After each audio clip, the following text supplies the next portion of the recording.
Where do we stand on the FNAF World teaser clues? To this day, these clues have really only served to confuse me. Starting with the simplest one, 4 games, 1 story. Today it seems like common knowledge, but looking back at it, FNAF 4 introduces like 2 new characters who, to this point, we have never seen in the series. This clue, I feel like, can be taken to mean that these new characters should be able to be retroactively fit into the pre-existing story. It's not a standalone. This belongs with the other 3. Furthermore, I think it's supposed to lead us down the track to figure out that, oh, the Golden Freddy in Happiest Day might actually be the bite victim and not Cassidy, who I believe is Golden Freddy, but whoever you think is Golden Freddy, it doesn't really matter. A big question that leaves, though, is where is the MCI Golden Freddy spirit in Happiest Day? Now, I think as a theorist community, we're kind of on track to finally understanding where Scott was trying to go with this. Recent popular theories have been suggesting that FNAF World is really all about this idea that Cassidy is somewhere during Happiest Day, that being in the bite victim's mind, basically trying to let them have the happiest day. But that's like a topic for a different video. You can go watch other people's videos on that. What I want to point out is that this clue, if you can even call it that, it's only 4 words really, is kind of leading us to that track and also leading us to FNAF World. This is a clue teasing the FNAF World game. So I think that's interesting. Scott has said that he's not really happy with how FNAF World went down, and I think he means that gameplay-wise and reception-wise, but it's possible he also means it lore-wise. We didn't receive FNAF World very well lore-wise. I think we were very confused about it until recently when we're actually seem to be putting a lot of the pieces together. Like I said, this clue is barely a clue. It's 4 words, very non-specific, and honestly, it's the most straightforward one of the 3. Let's talk about Chica. This clue sucks. It was used as minor evidence for Dream Theory back in the day, but that's neither here or there. Today, theorists kind of tend to write it off a little bit, just using it to suggest that, oh, maybe the toy animatronics were based on real-life Freddy's toys, that were in-universe. It doesn't matter. Another thing that doesn't matter at the time was the idea that Toy Chica, this was soft confirmation that Toy Chica did the bite of 87, which at the time was a hot debate. People actually wanted to know. But now, looking back on it, when the lore really started to pick up in FNAF 3, FNAF 4, and FNAF World, apparently, now we're more focused on actual lore stuff rather than minor detail. Really, I think the main thing that people were actually confused about is maybe it is something to hint at what year FNAF 4 takes place.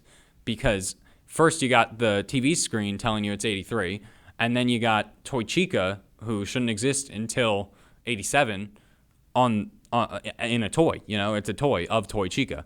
So, I don't know, maybe this clue could potentially be pointing to the fact that at some point in time, Scott's intention was for it to be 87, right? But it doesn't matter anymore. You can go watch a video about that whole debate of what year FNAF 4 takes place, and there's a really good one going into how 82 was also a really good contender. I'd recommend that one by Immense Andrew. Go watch that one. But we're running with 83. All that said, we know from the sister location pin pad that if you type in 1983, it pops up with FNAF 4 imagery. Awful clue, 0 to 10. We're moving along. Finally, we're reaching the main one that people talk about. This clue is generally used by the community in tandem with this quote from Psychic Friend Fredbear. No, don't you remember what you saw? I think he did see something to make him this afraid of the animatronics. So I think that my idea of what I'm about to say can still work in tandem with the idea that he's afraid of the animatronics for some specific reason. So, continuing. I think this line's just been overthought, To me, it seems like one of those NPC lines from a video game when you're doing something out of character. For example, Cloud Strife doesn't have any real reason to break every box on his way to the mission. But the player does. They want to get money and they want to get potions. So, it could just go unnoticed by the game, they could just not bring it up. But it might be kind of funny. or helpful to the player if they've, forgotten where they're trying to go. If Barrett goes, "What the hell are you doing? Get back over here," or something like that, We're going this way. And it is a kind of like a funny thing to think like that in universe, Cloud keeps getting distracted by boxes instead of like, following the whole party. Some video games kind of like play into this idea. They choose to add this kind of dialogue to like get players back on track or to even chuckle at the difference between a player's intentions and the character's intentions. So putting this in the context of FNAF, specifically the crying child, he knows which way the exit is, right? He presumably just saw his brother ditch him out the exit, and he's been at the restaurant before. So there is a gameplay reason why you're not supposed to go left, but for a player playing it, you've only got two options. You either go left or right. And also, we're lore hunters. We want to try and go left anyway. So instead of just putting an invisible wall there, which would have been kind of like, why wouldn't the crying child be able to go that way? He technically could have if he really wanted to, but he doesn't have any reason to. So instead, Scott decided, I'm going to just have Psychic Friend Fredbear chime in. Oh, Evan, I mean Garrett, I mean Dave, don't you remember what you just saw? The exit's the other way, silly. Hurry and leave. I doubt I'm the first person to bring up this interpretation, but whatever the case, I think it's something to discuss. So back to the real reason the crying child is so scared. Option 1's ridiculous in my opinion, so I'm just going to brush over it. He witnessed Charlie's death. Doesn't make sense. Barely an animatronic-related death. He wouldn't have been there when William killed her. I'm moving on. Elizabeth, on the other hand, gives much better argument, but it still gives a lot of timeline confusion. I'm going to read what I wrote because it's just kind of a run-on sentence. Her room is present in FNAF 4, and yet we don't see her in the game, potentially implying she's been gone for a while. However, considering how the toy animatronics may not have even been built at this time, it seems like a stretch to say William would have the know-how to build the fun times. That, and some people say that he has little motivation to build the fun times and probably would have started smaller, like with actual like hand murder rather than big giant robot murder, which I agree with. I think that's a good argument. But that being said, I don't think we should in the future rule out the idea that William might just want to, kill children off the bat. He doesn't necessarily need a motivation for everything. He could just be ill. Next option, the crying child could have witnessed the MCI, and that's kind of why I was bringing up the idea that like William might not need a motivation for everything, because it's a interesting idea that the MCI happened before 83. It's got a lot of evidence, even though a lot of the other continuities seem to prefer 1985 to anywhere before that. The MCI works in 1985 in the game's timeline. I just think we should give the 83 idea a chance. Many favor the bite victim's death being before Charlie because maybe then like William wants to take revenge on Henry in some way, and then that the puppet's like possession sort of gets him to start looking into possession in general, and that's why he does the MCI, and it's all about motivation, right?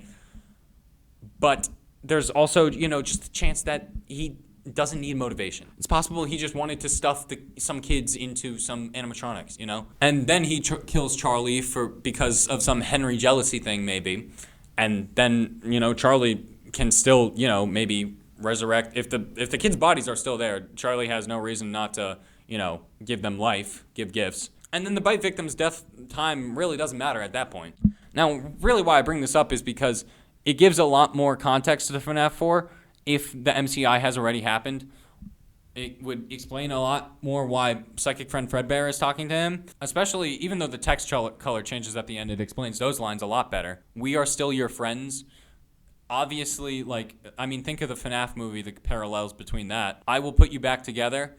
Think of Shatter Victim. Think of Happiest Day in general. Think of FNAF World, the next game in the series. It's all about Cassidy putting the crying child back together and preparing Happiest Day, which takes place in FNAF 3. So all the pieces are together for us. As good as all this sounds, there's a major problem. What regarding the MCI would the bite victim possibly have seen? William took, killed, and stuffed the kids into animatronics over the course of a week, right? What instance would the bite victim have seen any of that? It's all speculation. And if he did see it, wouldn't he have reported the guy who did it? Even if it is his father, he's living a hell, you know?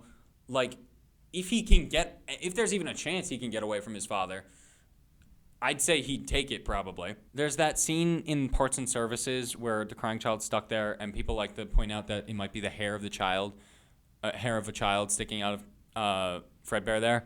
And I think we've kind of moved past that as a FNAF community, because, I mean, it just wouldn't make any sense if everyone agrees that the MCI is in 85.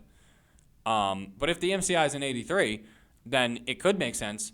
It still doesn't make much sense, though, in this context, because the crying child already fears the animatronics before he sees this in this situation. And this is an operating restaurant, and the spring locks need to be worn most of the time. So if a child's stuck in there, then it's not really a missing children's incident, is it? Because some employee would just find it and need to put the suit on, and they couldn't because a dead child's in there. Now, MCI 83 can still work because it's possible this is the Fredbear's Family Diner location, and Freddy's is where the MCI take place, and that can exist at the same time. That may be why we don't see any of the original animatronics. Freddy, Foxy, Chica, Bonnie. They're all at that location. Maybe they even have a Fredbear with a brown black hat instead of a purple one. And that's where he's like it's possible, you know? But if that is at a different location, then even more so, when would he have seen it? You know, when would he have seen this horrible tragedy take place? At this point, we're doing mental gymnastics. So verdict, I don't think that the crying child, saw the MCI take place, but I don't think that MCI 83 is really a bad theory, and I think we should workshop it a little more. I also should remind you at this point, it seems like a good time to remind that Wither Chica's lines in UCN say, "I was the first," and also the Help Wanted Grave Order also has Chica as the first, Charlie second, and I don't even think the bite victim's in that. I don't remember, actually. Whatever. Moving on. Lastly, this is the reason I wanted to make the video. Because ever since DittoPhobia released, there's been a lot of theories about people experimenting on the crying child, or specifically William experimenting on the crying child, and that's why he's so afraid of the animatronics. Now, for some context, this idea has been thrown around for years now, right? Ever since, illusion discs were a thing in the novels, it was possible that the FNAF 4 gameplay was physically happening, But there was always the inconsistency of, why does the crying child's room look different than this room? And stuff like that. Now, DittoPhobia says, hey, we got this whole bunker specifically designed to experiment on children. For fear. Fear experiments. But for a hot minute after that, and before DittoPhobia, there was this period of people believing that FNAF 4 gameplay is a nightmare, that Michael is having. Possibly a dream that the crying child also had during his coma, or possibly just induced from the crying child's agony, something along those lines. Really not that specific, and it really doesn't matter at this point. It was always confusing because Michael could see the IV drip, but that could just be his guilt or something like that, or the crying child spiritually messing with him. But then like I said, this all shifts when DittoPhobia drops, and now we suddenly have a lot of reason to believe that Michael and or the crying child was experimented on physically. And a big supporting evidence for this was, let's all say it together, the gas canisters in sister location. Yay. Obviously. So could the reason the crying child is afraid of the animatronics be because of physical experimentation? I don't think so. Because something kind of irks me. And you're not going to like the direction that I'm going to be taking this. This is a hotly debated minigame in FNAF. I'm just going to come out and say it. I think Mustard Man is William Afton, and I'm going to tell you why. I don't think it can be anyone else, especially when FNAF 6 came out. There's just no characters that fit his description, right? Who is an abusive father besides William Afton? That, along with the fact that there's a purple car, there's rain, the files say the song is called Later That Night, implying that Charlie was just killed from the other minigame.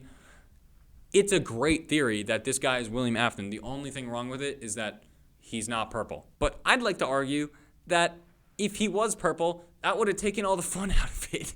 I mean, there wouldn't have been an aha moment. And Scott is a game designer. He knows that's what we're looking for as lore divers. I have no choice but to overlook the fact that there's house layout changes or a random person on the couch. Like, it has to be William. There's no one else it could be. Besides the purple-yellow thing, Scott and good storytellers in general don't usually add random details for no reason. So getting to the reason I brought it up, the mound, I haven't seen a single convincing argument for what the mound could be besides the crying child's body. I think people at this point mostly believe that Michael is the runaway. But if the crying child is the running away, let's just say for playing devil's advocate, what else would be buried in this mound? Like, no one else is dead at this point. If it's not even a body, what would be buried there? And don't say a twisted animatronic. It's a basic storytelling principle. The mound is the place that the runaway is going to. And Michael has a reason to be going to his brother's grave. The crying child doesn't have a reason to be going to some random mound. And neither does Michael. You know, if it isn't the crying child, why would he be going to this mound? And it's not Charlie either that's buried there, because Charlie is left in the alleyway. That's a thing we've known for years. Once you accept that Michael is the runaway and the crying child is buried there, a story starts to build itself. Michael is frightened by an animatronic outside his window. He turns around and it's in his room with him suddenly. In his haste to escape, he breaks the window open, only for the animatronic to be back outside and to lead him to the place his father is keeping Dave safe, saving him for the time he can put him back together. Now, armed with DittoPhobia, a subplot's revealed. The crying child was always afraid of the animatronics because of the experiments in William's bunker, and Michael made fun of him. Now, with his brother gone, Michael has filled his role. William tortures him and makes him lose time. Every night he wakes up in that place and fights for his life, living on barely winks of sleep. Michael's days blend together. Has he been here before? These woods seem familiar. His father finds him there covered in dirt, digging and crying. Why is his brother buried here? He went to the funeral. There was a ceremony in a graveyard. William did this. But it's going to be okay. Tomorrow is another day. A good story? I'd say so. Speculative? Very. True? Not a chance. Sorry to pull the rug out from under you guys, but there's no way that this can be true. This is just my long-winded way of explaining that William can't have bunkers before the death of Charlie because he buries his son in the woods. If he had a bunker underground where he has the power to run experiments on people, if we're going by DittoPhobia for 10 years, like, why doesn't he just buy a big cooler and put his son on ice in there? In a bunker where no one will ever find him. So, dear viewers, I guess the answer was in front of our eyes all along. The only answer to the question, what did the bite victim see, is the simplest one. It's a theory you've probably heard before. The crying child saw someone putting on a spring-lock suit, and it scared him. He probably thought they were being trapped in there. And so the clue from Scott really was a good one. What is seen in the shadows is easily misunderstood in the mind of a child. You know, it's also possible that he just hates animatronics. I mean, they're creepy. Scott made a whole horror franchise based on animatronics. Like, plenty of kids are scared of animatronics. But that would mean Scott's clue is in reference to something else. And I'd love to know what you guys think if that is the case. Thank you for wasting all your time with me. Bye.